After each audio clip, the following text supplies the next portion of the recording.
All right, so we're putting a G17 together here for Junior.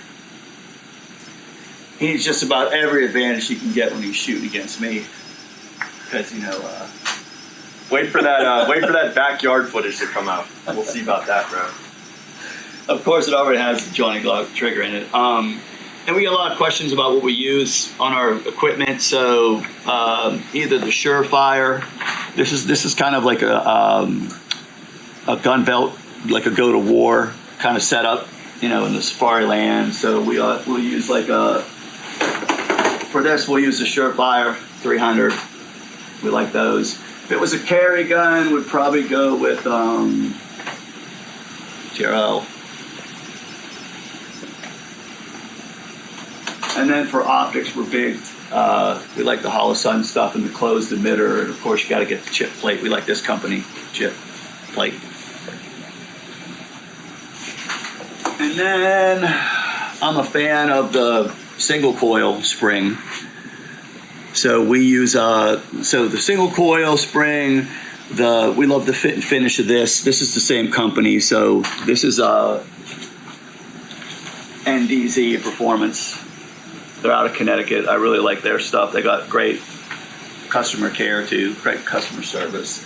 Wait, so why single coil recoil spring? I just think it feels smoother. I don't know. It's just one of those things. It's like kind of a nuance, That's really it. I like the way it reciprocates better than a dual spring. Just me. But at the end of the day, you don't have to change stuff. That's just kind of what we do. We're gonna swap this out to. I like Glock OEM parts for this, so we'll swap this out to. I'm gonna grab one over here. You got an extended one? Yeah. I wish you were here the other day. Yeah, so see, there's the guide rods right there.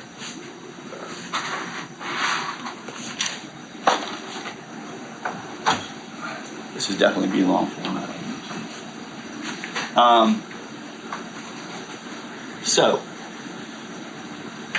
And then sights. I really like Ameriglow. Actually, you can call this. They've got really good customer service too. Like, I'll call them up and say, "Hey, I have a G17 with a hollow sun. It's an MOS. What do I need?" And they'll just read off that GL411, and away we go. But this is the kind of the standard for everything we do around here. So basically, we keep all that stuff kind of in stock. But what are you doing? Putting the slide release in. He can handle putting a slide release in. Big boy work, man. Oh, all right. Need help, man.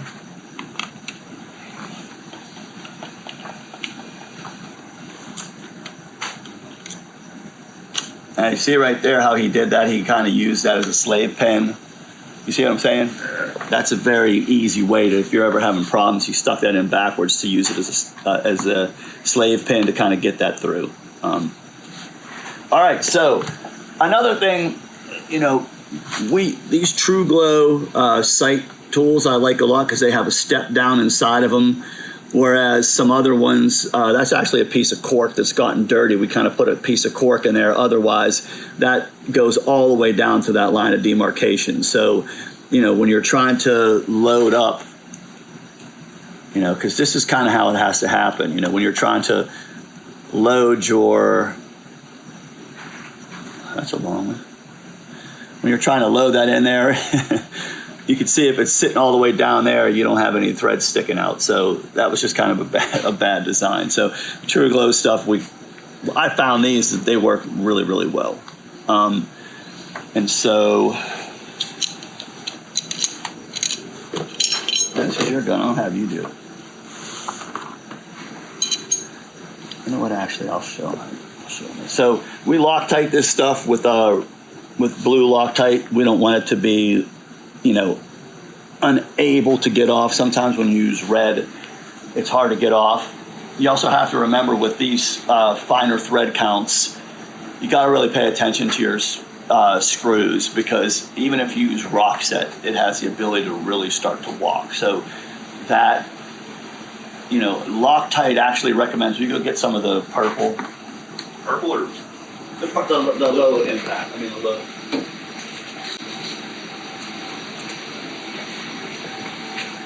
This is actually what Loctite recommends for fine threads. And it's funny because it says low strength.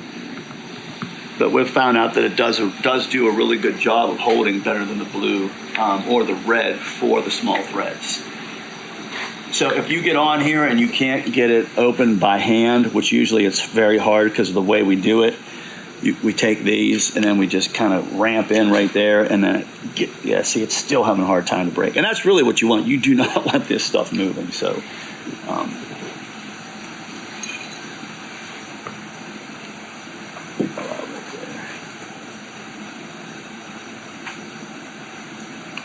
this is actually, you know, he was shooting more kind of competition with this. This is actually a Dawson precision setup with, you know, the fiber optic tube that you heat up.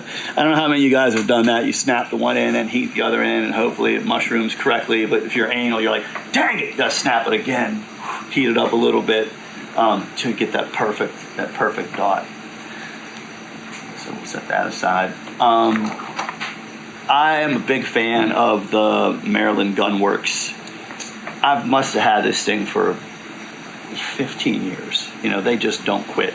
I don't like the Glock one. I don't like any other one than this. We have two of them because we've had to modify them for sights over time. You can see a bunch of that's ground away inside there as opposed to the way that, I think that's the newer one right there. They kind of got smart and put a relief there and there.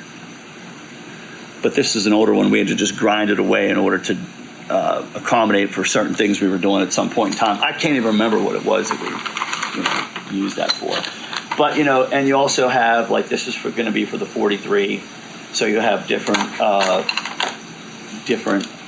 plates right there. I believe there's another one too for somewhere for the big guns for the 10 millimeter and 45s. Yeah, that's all inside there. Did we loosen that right there? Did you have? I did, yeah. Okay, everybody loosened that. I'll tell you this right now, it's not always the best to do it the way that I'm doing it because you can see I'm only grabbing half the slide. You really want to do this with your red dot off. Then just pop it off. I didn't Loctite it. What's that? Just pop it off. I didn't Loctite it yet. Oh, okay, cool. You want to hand me a... Tools over here. Here. Boy's using that head for something other than a hat rack.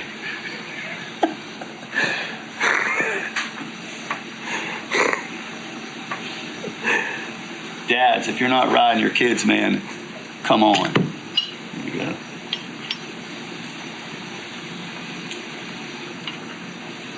So now we are doing this properly. The voice of reason over there. So that's what you want to do. That way you have full contact of the plate. Actually, let me slide that in. I missed the lip. So you have full contact of the plate in the rails. We do have where to get off to that piece of leather we had in here. We do, you know, if someone else's gun, we'll put leather or something there so we don't mar anything up. But since it's our stuff, we could.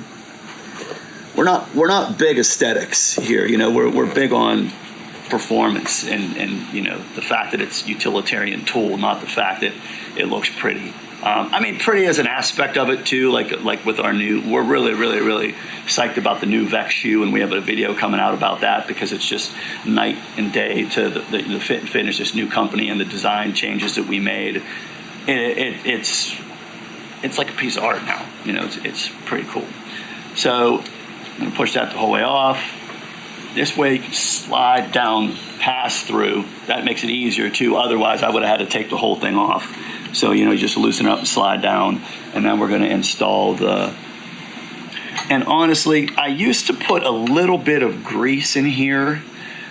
I don't really do that anymore just because I don't think it's necessary. You know, like sometimes these are just so hard, you know, to get through. And you kind of start it like that.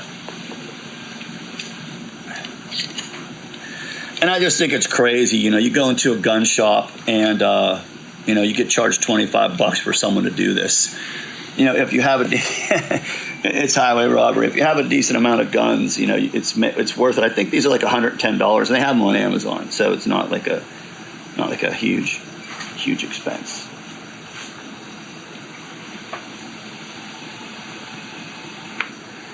And this is a co-witness. We're not, you know, really taking 50-yard shots.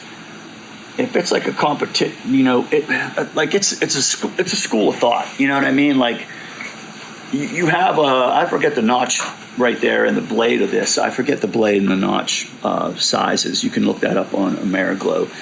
But you know, if you're, you know, 10 thousandths off or something like that, it's not going to make a bit of difference. You know, usually with someone else's gun, we would calibrate right to left because you can't really. These are harder to eye up than you think. Because of shadows and all that kind of stuff. So we just used to get a pencil and mark the middle of the. In fact, let's just do that so people can see. You got a pencil? No.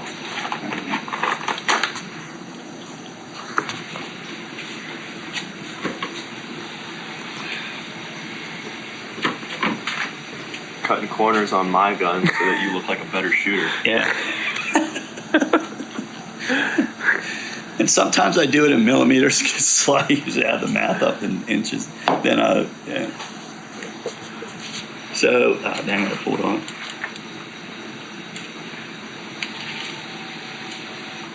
So that's like 25.58. You got your phone? Yeah. That's going to be 12.50. Just 25. Do 25.50 divided by 2. 1275. Okay, so we're going to get as close as we can with 1275. And then the way I used to do this is I would set it right like that on the edge.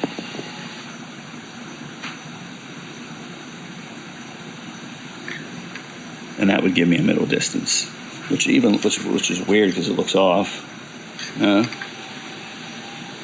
See what I'm saying? It's that rounded edge, that bull nose that kind of screws you up on these. But we're close. You see that? Ain't the middle? It could be. That's what I'm trying to say. Doesn't look like it. I think what happened is I squiggled it, bro. Anyway. Yeah, anyway. Look, in the next video, if I'm not shooting spot on, this is why. Yeah, that was it. Sorta. Another way we do it is,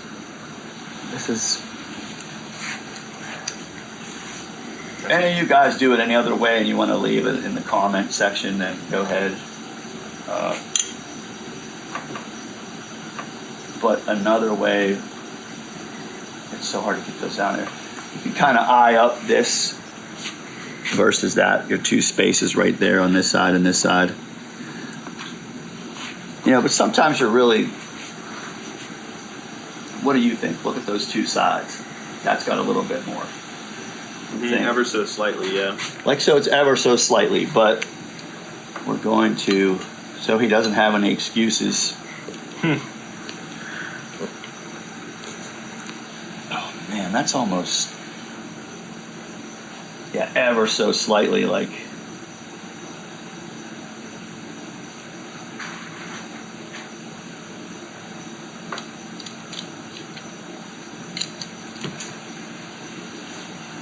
Yeah, I mean, that couldn't be closer. Hey. Yeah, looks pretty good to me. And I'm not going to be using those that often. I'll be using this. Yeah, I know. You know what it's like a go-to-war gun, so if your optic does fail, which usually doesn't happen, you know, the only time I've found it to be really, really necessary is if, you know, when your instructor has you walking and shooting left, you know, weak hand, and you're like, where's my, you can't pick that especially when you first start doing it, you just can't pick that dot up as quickly as you could with, if you're shooting right-handed, because it's just muscle memory. Left-handed, it's a whole different thing. Or, I don't mean to say right or left, let's say just weak hand. And so that's when I really use the co-witness to, pop that right up, and all of a sudden, immediately that dot appears. And especially when you're walking and you're trying to do that Groucho Marx thing, when you're out on Florida, grass and everything's going up and down. It's not like this pristine indoor range. Okay, next. Wait, Jack, have I ever seen you shoot with a dot? No, this is first dot. Well, I shot with a dot on the shadow systems. Were you even using it though, or you just? I was just watching. I was just looking at the sights. That's why I was doing the transition so fast. Because I'm not paying attention to the sight. You mean the dot? The dot, yeah. We could, honestly, I could go sight this in today. Do you have those, the little bore laser thingy? Nah, I left my gun bag at home. Do it old school.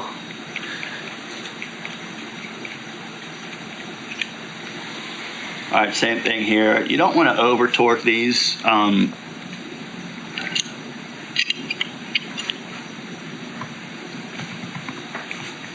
Probably should have a torque wrench, but I just put a little bit of a torque on it. Sometimes when you do that, the sight kicks a little bit. So, like I said, man, we're really utilitarian here. Come on, bro. Mess with the maestro. We'll just take a good old crescent wrench, and if it's got a little bit, like I'll skew it a little, so it's skewed that way. You can see that in the video. So I'm just going to take it in the middle right there, and then with the amount of torque I put in there, I've done this so many times, I know it's going to hold. That's another thing. If you guys do this and you got yourself a torque wrench and you want to mention like, well, it should be such and such a, then by all means let us know. And so we'll have you put your red dot back on, and that's pretty much built up. That's really the most we're gonna do. And a lot of these companies we've just dealt with over the years, I'm not saying there's not other companies that you can go with. We've just found a lot of trust with them, especially with the equipment, the ND, everything, paying attention to that stuff. I mean, doing thousands and thousands of guns, you kind of get an idea of what works. And especially with, we have friends that just love to shoot and try to destroy guns. And I get it. And there's people that'll do like a 20,000 or a 10,000 round burn down at one time. And that's cool. That is a metric. But for someone to have a gun for a year that we know shoots at least 60, 70,000 rounds a year, and we know it's running it, and we know it's in different conditions, there's a lot more variables than just that torture test that everyone loves to do. Just like I mentioned with when you're dropping a gun, people just, that little mallet thing we did, you should really drop it and have an entire 17 round magazine full of 147, because that's an entirely different drop inertia. This is just things people don't think about a lot of the times when they're doing this type of work. So those are just mentions for things for you guys to consider. Like I said, Surefire, Hollow Sun, Streamlight. We've just, like I said, we've used them and abused them, and NDZ, and we've just found it to be really, really good equipment. So along with that, I think we're going to start doing some talking to Mike about doing some more reviews. Like we have a Parker Mountain Machine comp that we've been using that we really like a lot for the 43s, for the 43X and the 48, and then we've got one for the Gen 519. So we're probably going to throw a review up on that. Mike just got this Strike Industries, so we're going to do something to this and see what comes of it. Yeah, so that's it. This was supposed to be a short. He could probably chop it up. Yeah, chop it up. How it ends up happening here. But anyway, hit the like, hit the subscribe, share this with all your friends, family, enemies. Do it. And remember, trigger control is control.